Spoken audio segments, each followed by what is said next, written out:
שהוכחנו כי מחובת בני האדם להיחזר אחרי אמצעים שהתפרנסו על ידם. Après qu'on a vu que l'homme doit faire sa ishtadlut, c'est une zera d'Hachem, pour avoir des moyens de trouver sa parnassa, nevaer ata ki en ha'adam hayav lehazer ahar kol echad me'emtsa parnassa ba'im leyado. Alors, c'est pas parce qu'on a dit qu'il faut une ishtadlut pour avoir sa parnassa que un homme doit chercher tous les moyens d'ishtadlut qu'il croise. On dit il faut un travail, il faut ci, il faut ça, alors il va prendre n'importe lequel, le premier qui vient, qui se présente à lui. Non. אלא בידו לבחור לעצמו את אותו האמצעי שהוא מתאים ביותר לתכונותיו. Il peut choisir le moyen de parnassa qui lui correspond le mieux à ce qu'il est lui, à ce qu'il aime lui-même. On n'est pas obligé d'être dentiste, on n'est pas obligé de faire des études d'économie, on n'est pas... Qui s'étudie les voies miskenim?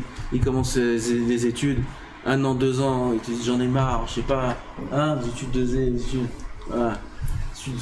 Des études de ça, j'aime pas. Ils font parce qu'ils sont obligés de faire. Les parents, ils ont poussé à faire, ou la société, ou lui-même. Il sait qu'on ne devient pas riche en faisant des études de cordonnerie. Ça existe. On ne devient pas riche en faisant choses et d'autres. C'est une erreur. C'est une erreur, dit le Rav.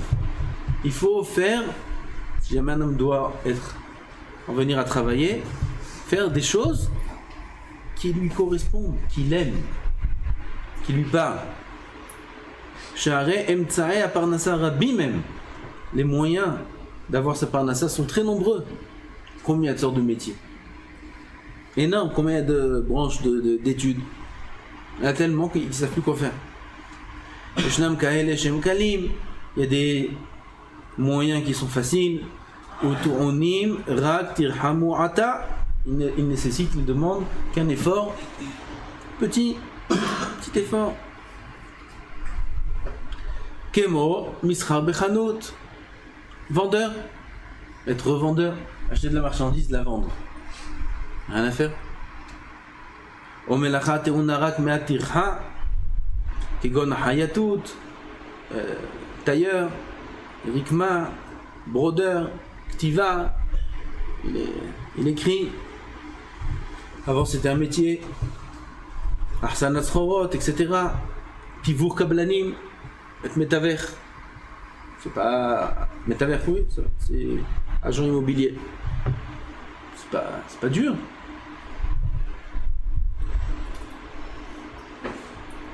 Il y a des moyens de parnassa qui demandent beaucoup d'efforts. Kigon et Boudorot, être tanneur. C'est des métiers qui étaient à l'époque. Aujourd'hui, tout c'est industriel. Il y a des métiers aussi aujourd'hui qui demandent beaucoup d'efforts. Hatzivat Barzel, Vanechoshet Mamichrot, aller dans les mines de fer, les mines de cuivre, et sortir de là-bas les métaux. Oh là là, combien c'est dur. Zikouk Akesef, aller en ferret, purifier l'argent. Teinat Masot Kvedim, être sabal, comment on dit sabal? Sabal, celui qui porte, des ménageurs, cela. Nesiat midit bedrachim mechokot, constamment voyager dans des chemins qui sont longs, c'est fatigant. Ibouda Anama, le travail de la terre, etc. Donc, le Rav, ce qu'il nous dit ici, ce qu'on doit retenir nous, c'est l'idée. L'idée est qu'on a un éventail de sortes de parnassot, de sortes de travaux pour avoir sa parnassa. Il y a celui-là, le facile, le moyen, le difficile, lequel il faut choisir. Il n'a pas dit encore, on va voir.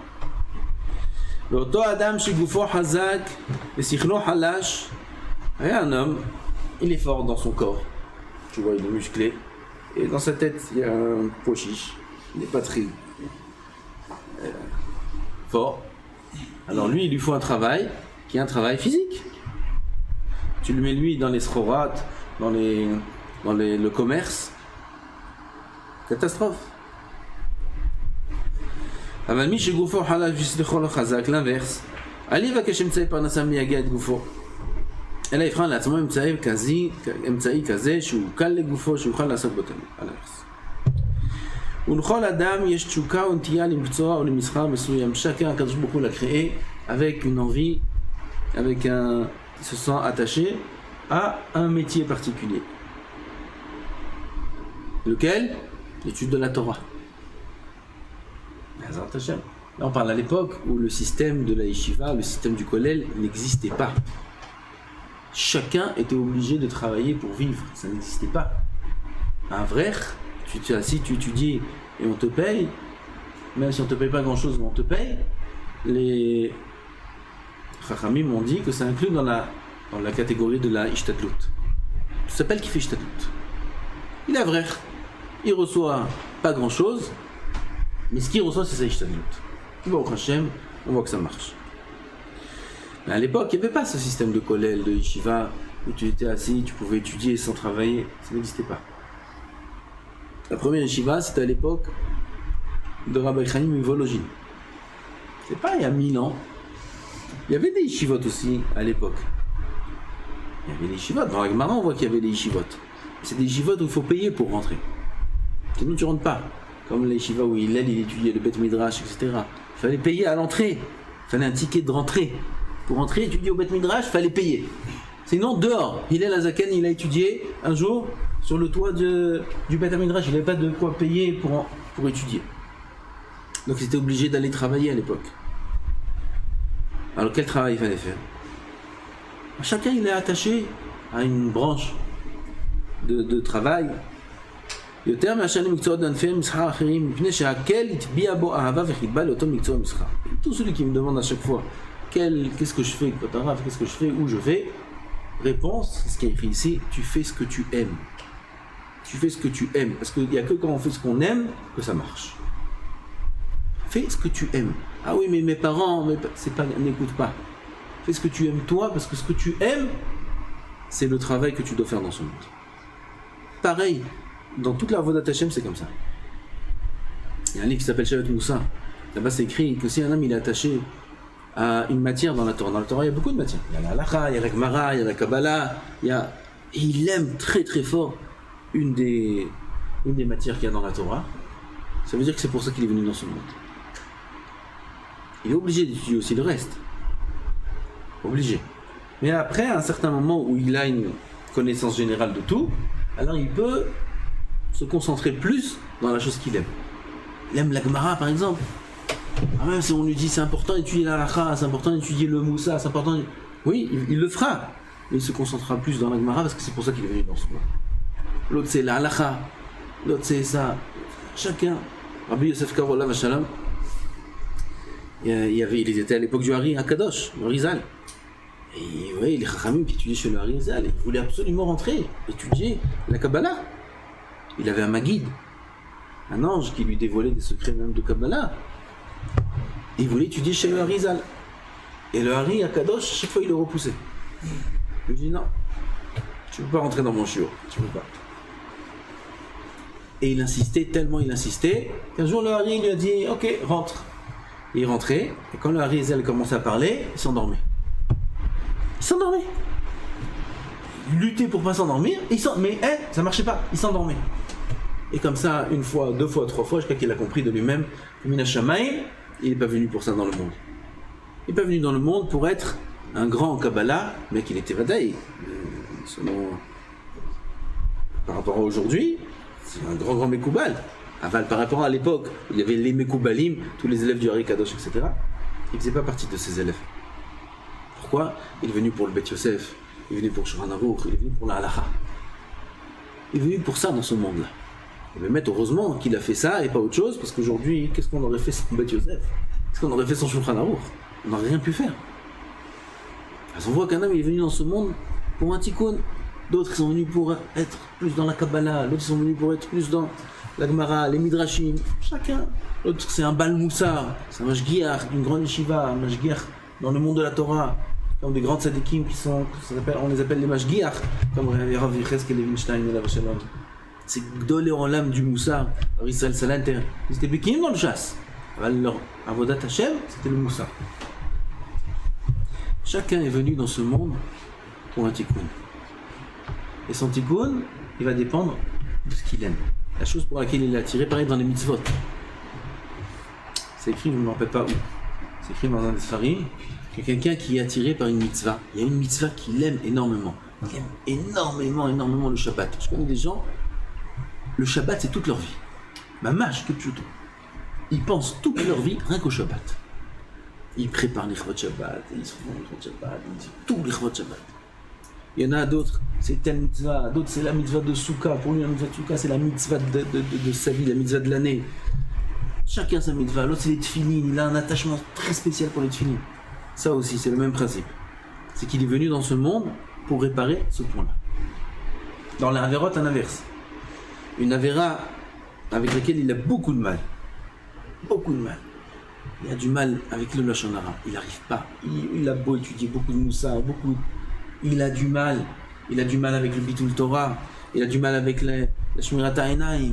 Ou il a du mal avec tout. Chacun avec ce qu'il a du mal. Le plus, c'est pour ça qu'il est venu dans ce monde. Il est venu pour réparer ça. Cette Avera, il est venu pour s'enforcer dans cette mitzvah. Il est venu pour faire ce métier. Il est venu pour étudier cette matière dans la Torah. Quand je me a mis dans la nature de l'homme, déjà l'attachement aux choses auxquelles il est attaché. C'est pour ça que la Gemara a dit que Chen Makom al Yoshvav, Chen Isha al Ba'ala. Comment c'est possible? Un homme il se marie avec une femme qui n'est pas très jolie. D'autres hommes jamais se seraient mariés avec cette femme. Et lui pourtant, il se marie avec elle. Et il n'est pas très moche. Il se marie avec elle quand même. Pourquoi Kadosh Baruch Hu a fait ça? Il a fait ça parce qu'il faut que cette femme-là ait un zivoug avec cet homme-là. C'est comme ça dans les Neshamot. Chen Isha al Ba'ala. Chen Makom al Yoshvav. Comment un il décide d'habiter dans tel pays, l'autre dans tel pays, l'autre dans tel pays? Pourquoi ils vont pas tous dans le mer? Pourquoi on n'habite pas tous aux Caraïbes? C'est sympa là-bas, pareil. C'est beau, les couchers de soleil, les îles, l'eau bleue, blanche comme ça. Voilà, bon, on finit, je vois tous les Haridim, tous, ils vont tous là-bas. Qu'est-ce qu'il y a? J'ai pas dit, Pritzout. Haridim. Pourquoi? Non, on ne peut pas bouger Yerushalayim. Pour rien au monde. Pour rien au monde. Ils habitent à Boucharim dans des 2 pièces tout cassées, avec 15 enfants. Avec ce prix-là de sa maison à Boucharim, il peut s'acheter à Ashkelon une villa 10 pièces avec piscine.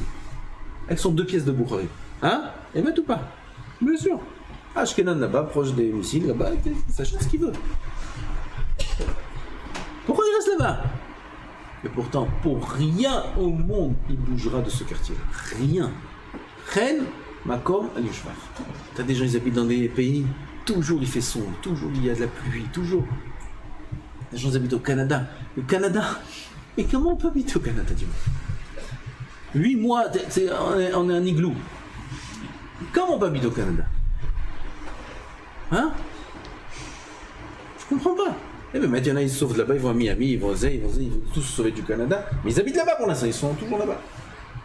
Chen Makom al Yoshvav. Comme ça Kadosh Baruch Hu a fait. Pourquoi il a fait ça?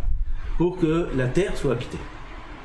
L'Oto Ubera, Hashevet Yetzara. Kadosh Baruch Hu a créé le monde pour qu'il soit habité partout.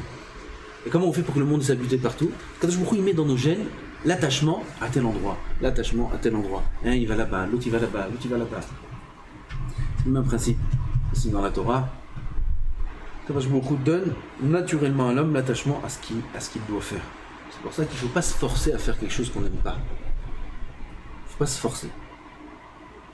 Si on doit prendre la Gemara et on n'aime pas la Gemara, on doit se forcer un petit peu.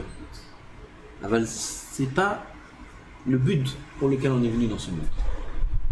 Il faut faire ce qu'on aime. Il faut étudier où on aime. En Adam Lomed, Ela Bema Shelibo Hafetz. Benoît Kadosh, Rabbi Yehuda Hanassi, quand il enseignait la Torah aux élèves, le shiur de Gemara aux élèves, il laissait les élèves choisir quelle masechet on étudie. C'est eux qui choisissaient. C'est pour ça que En Seder, la Mishnah.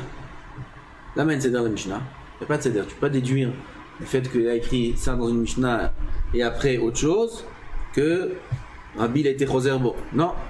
Parce que c'est possible que ce qui a écrit après, ça a été enseigné avant. Comment c'est possible? Parce que Rabbi il enseignait aux élèves selon ce qu'ils avaient envie d'étudier. Ils avaient fini Masechet, il leur disait Rabbi, allez, quelle Masechet vous voulez étudier maintenant? Et c'est les élèves qui choisissaient. C'est le même principe là. Ce qu'ils choisissent, ça veut dire Mina Shamaim, c'est le moment d'étudier ce sujet-là. Le tikkun maintenant, il est dans Masechet Makot, Masechet Hagiga, dans Masechet Bava Kama. C'est le tikkun maintenant qu'il faut faire. Il fait Aïnyani, il fait Azman. Le Kadosh Baruch Hu, il sait. C'est ce qu'il faut faire. Pareil dans toute la voie d'attachement. Si un homme il sent un attachement maintenant à ça ou à ça ou à ça, qu'il le fasse. C'est Minyan Shamayim. C'est si mat que c'est ce qu'il faut faire maintenant. Kadosh Baruch Hu, Izakenu, qu'on fasse toujours la volonté d'Hachem, sans se tromper, qu'on soit Olchim Betamim, Kadosh Baruch Hu, Bezat Hashem. Toujours des tfilotes. Non, il faut toujours qu'il fasse des tfilotes, à Kadosh Baruch Hu, qui le dirige dans le meilleur des chemins pour lui, qui le guide, qui ne fasse pas d'erreur. Parce que parfois on se mêle un petit peu des projets d'Hachem. On se mêle, on a l'impression qu'on est un petit peu intelligent et on met notre date. L'homme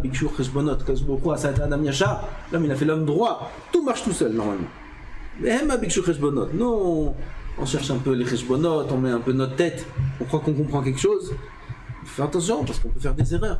Il faut se laisser diriger par Hachem, il faut avoir toujours des tfilotes dans sa bouche, des tfilotes à Kadosh Baruch Hu qui nous dirigent dans le meilleur des chemins pour nous et qu'on ne fasse pas d'erreur. Kadosh Baruch Hu nous protège de tout mal. Baruch Adonai l'olam, amen.